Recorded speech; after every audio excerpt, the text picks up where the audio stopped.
Assalamualaikum warahmatullahi wabarakatuh. Kami akan mempresentasikan tentang struktur dan biaya modal. Perkenalkan, nama saya Fransina Ananda, NIM 1903020058. Pengertian struktur modal. Struktur modal berkaitan dengan pembelanjaan jangka panjang suatu perusahaan yang diukur dengan perbandingan utang jangka panjang dengan modal sendiri. Permasalahan yang dijelaskan dalam teori struktur modal diantaranya: A. Tidak ada pajak dan biaya kebangkrutan. B. Rasio utang terhadap modal diubah dengan jalan. C. Perusahaan mempunyai kebijakan untuk membayarkan seluruh pendapatan kepada pemegang saham dalam bentuk dividen. Ada 3 macam tingkat pengembalian atau kapitalisasi, yaitu 1. Pengembalian utang, 2. Saham biasa, 3. Tingkat pengembalian perusahaan secara keseluruhan. Pendekatan struktur modal ada 4 macam, yaitu yang pertama, pendekatan laba bersih.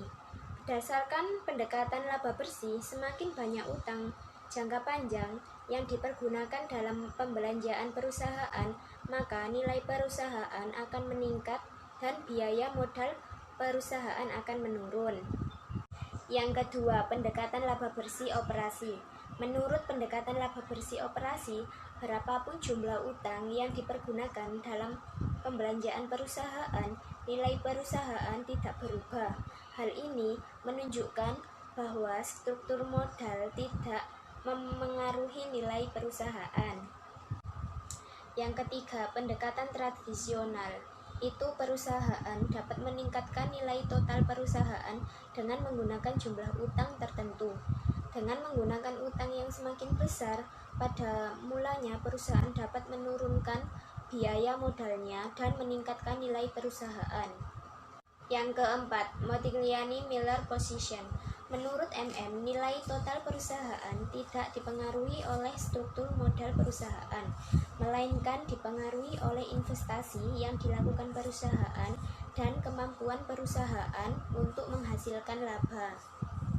Proses arbitrage terjadi jika ada 2 perusahaan yang identik dalam segala aspek, kecuali modalnya yang berbeda. Pajak dan struktur modal.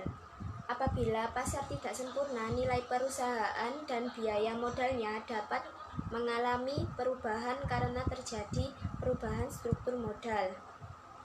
Salah satu ciri pasar tidak sempurna adalah adanya pajak. Pajak dibedakan menjadi pajak atas pendapatan perusahaan dan pajak atas pendapatan pribadi. Pajak pendapatan perusahaan.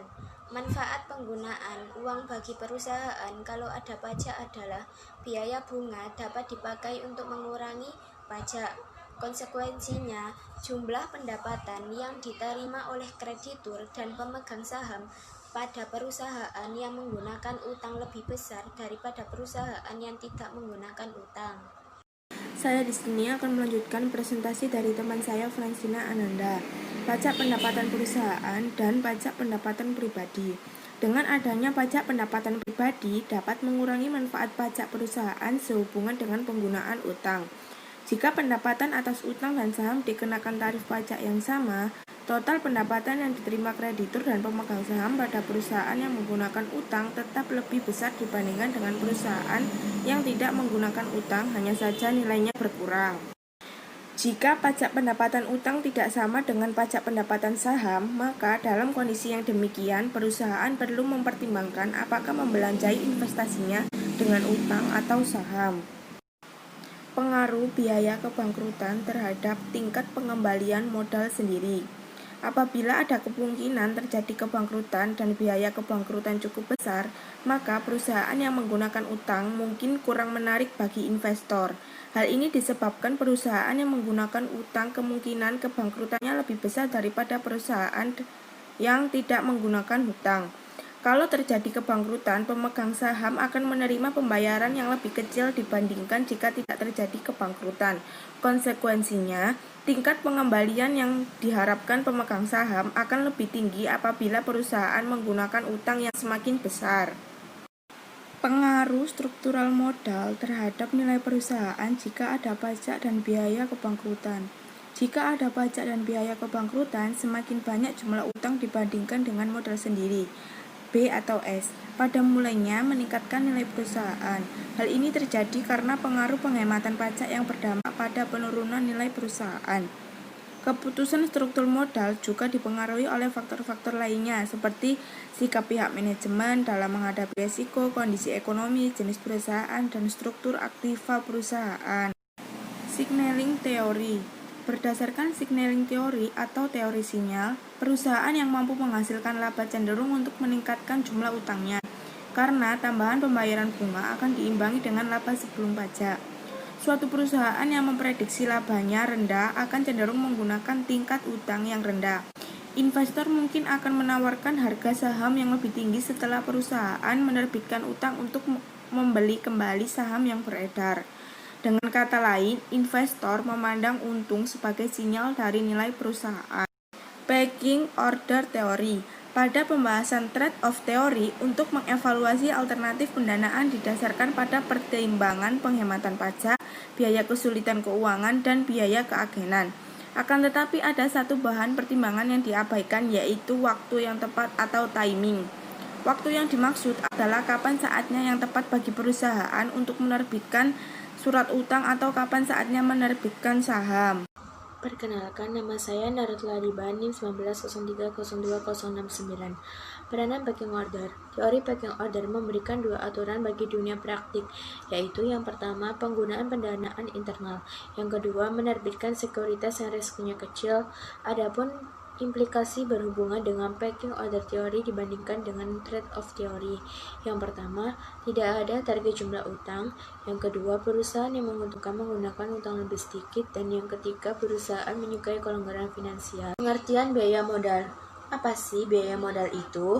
Jadi, biaya modal merupakan tingkat pendapatan minimum yang disyaratkan oleh pemilik modal. Dari sudut pandang perusahaan yang memperoleh dana, tingkat pendapatan yang disyaratkan tersebut merupakan biaya atas dana yang diperoleh oleh perusahaan.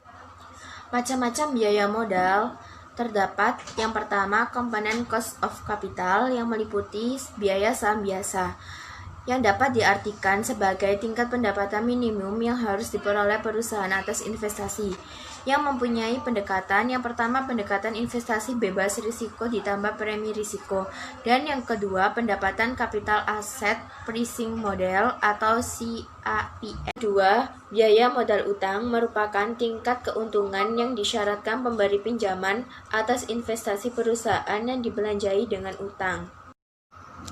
Yang ketiga yaitu biaya modal saham istimewa. Saham istimewa memiliki sifat yang memiliki kesamaan dengan utang dan saham biasa. Yang terakhir yaitu biaya modal laba ditahan. Biaya modal laba ditahan sama dengan biaya modal saham biasa, yaitu sebesar tingkat keuntungan yang diharapkan dari investasi yang dibelanjai dengan saham biasa. Macam-macam biaya modal yang kedua yaitu biaya modal rata-rata tertimbang. Biasanya suatu investasi tidak hanya dibelanjai dengan satu sumber dana, tetapi menggunakan kombinasi berbagai sumber dana, misalnya utang, saham istimewa, dan saham biasa. Terima kasih presentasi dari kami. Mohon maaf bila ada salah kata. Wassalamualaikum warahmatullahi wabarakatuh.